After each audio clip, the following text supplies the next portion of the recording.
Hello दोस्तों, स्वागत है आपका आपके पसंदीदा प्लेटफॉर्म में। आइए आज हम लोग बात करते हैं इसरो का एक और ही सबसे बड़ा इनिशिएटिव के बारे में। जो इसरो का जो लॉन्च पैड है वह अब कहाँ पे स्थापित किया जा रहा है, जो तीसरा लॉन्च पैड है, यानी जिससे मुख्य रूप से जो व्हीकल्स होता है इसरो का, जिससे वो लॉन्च करता है सैटेलाइट को, उसके बारे में हम लोग जानने का प्रयास करेंगे। जो तीसरा इसका व्हीकल है, तीसरा लॉन्च पैड है, वो कहाँ पे स्थापित किए जाने की बात की जा रही है। मिनिस्ट्री ऑफ इलेक्ट्रॉनिक्स के माध्यम से जो कहा गया है, ठीक है, तो उसके बारे में जानकारी हम लोग हासिल करेंगे। जल्द से जल्द जुड़ जाइए। अब आपसे अगर प्रश्न मैं पूछूं, अगर इस सेशन को शुरू करने से पहले, कि कमेंट बॉक्स में आप बताइए कि इसरो की स्थापना कब हुई, इसरो की स्थापना कब हुई, और इसरो के चेयरमैन कौन है इस समय प्रेजेंट में। और आप ये भी बताएंगे कि इस समय जो प्रेजेंट में इसरो के चेयरमैन हैं उनका कार्यकाल कब से शुरू हुआ और कौन नंबर के चेयरमैन है। ठीक है, इन 3 प्रश्न का उत्तर आपको कमेंट बॉक्स में जरूर ही देना है। इस 3 प्रश्न का उत्तर आपको कमेंट बॉक्स में अवश्य देना है। ठीक है, चलिए तब तक हम लोग देखें कि इसरो का जो थर्ड लॉन्च पैड है वह मुख्य रूप से कहाँ पे स्थापित किया जा रहा है। तो आपको पता है कि जो इसरो है उसके पास 3 ठो व्हीकल है। एक कौन कौन से है, एक GSLV है, ठीक है, कौन कौन से, एक GSLV है, एक PSLV है और एक SSLV है। GSLV, PSLV, SSLV मतलब geological satellite launch vehicle, polar satellite launch vehicle, यह जियोस्टैटिक्स जो लॉन्च व्हीकल है इसका नाम है, और एक पोलर सैटेलाइट लॉन्च व्हीकल है, और एक स्मॉल सैटेलाइट लॉन्च व्हीकल है जो छोटे छोटे सैटेलाइटों को लॉन्च करने के लिए कम ही खर्चे में चला जाएगा। तो 3 तरह के लॉन्च व्हीकल्स हैं। जो अभी स्पेडक्स मिशन गया था वह किससे गया था, PSLV से गया था, आपको पता भी होगा। ठीक है, तो इस तीनों में जो तीसरा है वो कहाँ पे स्थापित करने जा रहा है इसरो।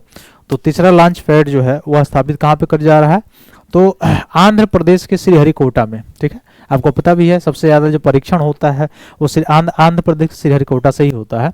तो आंध्र प्रदेश के श्रीहरिकोटा में भारतीय अंतरिक्ष अनुसंधान संगठन यानी इसरो ने सतीश धवन अंतरिक्ष केंद्र में तीसरा लॉन्च पैड यानी TLP की स्थापना को मंजूरी दी है। तो ये याद रखिएगा, कौन, TLP जो है इसकी स्थापना की मंजूरी कहाँ पर दी गई है, सतीश धवन अंतरिक्ष जो केंद्र है जो श्रीहरिकोटा में आंध्र प्रदेश में है वहाँ पे मंजूरी मिल चुकी है इसको। अब इसके बारे में थोड़ा सा जानकारी हम लोग हासिल करेंगे कि तीसरा लॉन्च पैड है क्या, यह परियोजना क्या है। तो इसरो के अगली पीढ़ी के जो प्रक्षेपण वाहन है उनके लिए अब कहाँ से, श्रीहरिकोटा आंध्र प्रदेश से प्रक्षेपण की अवसंरचना की स्थापना की परिकल्पना की गई है। ठीक है, और श्रीहरिकोटा में जो दूसरा लॉन्च पैड है था वह स्टेडवर्ड लॉन्च पैड के रूप में भी इस्तेमाल किया जा रहा है। ठीक, ये भी याद रखेंगे आप लोग। और भविष्य में भारतीय मानव अंतरिक्ष उड़ान जैसे मिशन जो है उसके लिए जो लॉन्च करने में जो क्षमता है उसमें क्या होने वाली है, इससे वृद्धि हो जाएगी। और क्या क्या लक्ष्य इसमें रखा गया है, तो ऐसे विन्यास के साथ इसकी डिजाइन किया गया है जो यथासंभव सार्वभौमिक और अनुकूलनीय हो और न NGLB को समर्थन दे बल्कि सेमी क्रायोजेनिक चरण वाले यानी LVM3 जो वाहन है उनके साथ साथ NGLB भी उत्पन्न विन्यास को भी समर्थन दे सके, इसलिए इसको ऐसा किया जा रहा है। ठीक है, और साथ ही साथ क्या होगा, उद्योग भागीदारी, इंडस्ट्री भागीदारी के साथ साथ साकार किया जाएगा, यानी जो मुख्य रूप से प्राइवेट कंपनियों का यानी PPP मॉडल पे इसका प्रयोग मुख्य रूप से निर्माण किया जाएगा। ठीक है, ये याद रखिएगा। जो TLP को 48 महीने या 4 वर्ष की अवधि के भीतर स्थापित करने के लिए लक्ष्य रखा गया है। तो इसका टारगेट याद रखेंगे कितना, 48 महीने या 4 वर्ष। ठीक, तो 48 महीने 4 वर्ष के भीतर स्थापित करने का इसको लक्ष्य रखा गया है। इसके बारे में अगर थोड़ा सा देखें तो इसका वित्त पोषण टोटल कितना है, 3984.86 करोड़ रुपए की धनराशि इसके लिए आवश्यक पड़ेगी, और मुख्य रूप से लॉन्च पैड और संबंधित सुविधाओं की स्थापना इसमें शामिल है। इसमें महत्व क्या है, तो भारतीय मुख्य रूप से सक्षम करके इसमें जो इसरो की आवृत्तियां है, प्रक्षेपण करने की जो आवृत्तियां हैं इसरो की, उसमें और ज़्यादा बढ़ोतरी होगी, और मानव अंतरिक्ष उड़ान और अंतरिक्ष जो अन्वेषण मिशन है यानी रिसर्च जो मिशन है उसको भी शुरू करने में राष्ट्रीय क्षमता या सक्षमता को क्या करेगा, भारतीय अंतरिक्ष पारिस्थितिकी तंत्र को बढ़ावा देगी ये सारी चीज़ें, इसलिए ऐसा किया जा रहा है। इसमें पृष्ठभूमि इसका क्या है, तो देखेंगे भारतीय अंतरिक्ष परिवहन प्रणाली पूरी तरह से 2 लॉन्च पैडों पर निर्भर है। प्रथम लॉन्च पैड क्या है, प्रथम लॉन्च पैड का नाम है FLP और द्वितीय जो लॉन्च पैड है उसका नाम है SLP।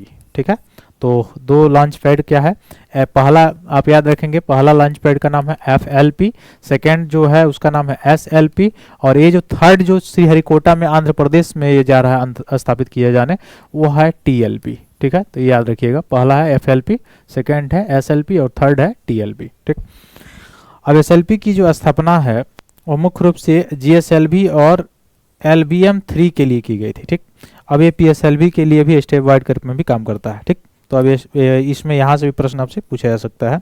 और चंद्रयान 3 जो मिशन है, ये सारे मिशन के लिए, इसको ऐसा करने के लिए, सक्षम करने के लिए, बढ़ावा देने के लिए, क्षमता को बढ़ावा देने के लिए ऐसा कार्य किया जा रहा है, आपको जैसे पता भी है।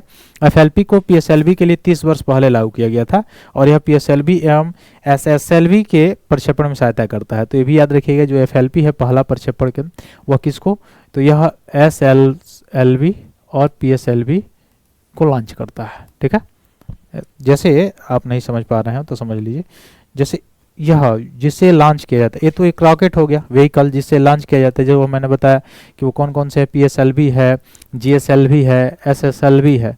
तो ये तो व्हीकल्स हो गए, ये व्हीकल्स हो गए, जो रॉकेट है जा रहा है। अब ये जहाँ से ये जो आपको दिखाई दे रहा है ना, यह जिससे ये लॉन्च किया जाता है, यह अभी 3 हो गया है। पहला का नाम FLP था, जिससे केवल 2 चीज़ें लॉन्च की जाती थी, 2 व्हीकल लॉन्च किए जाते थे, PSLV SSLV। ठीक है, 30 वर्षों के लिए। दूसरा जो था उसका नाम अभी हम लोग पढ़े क्या, SLP था। क्या था, SLP था। और ये तीसरा है, ये जो अभी जो श्रीहरिकोटा में आंध्र प्रदेश में स्थापना किया जा रहा है, ये है TLP। ठीक है, तो ये क्या है, TLP है। ठीक,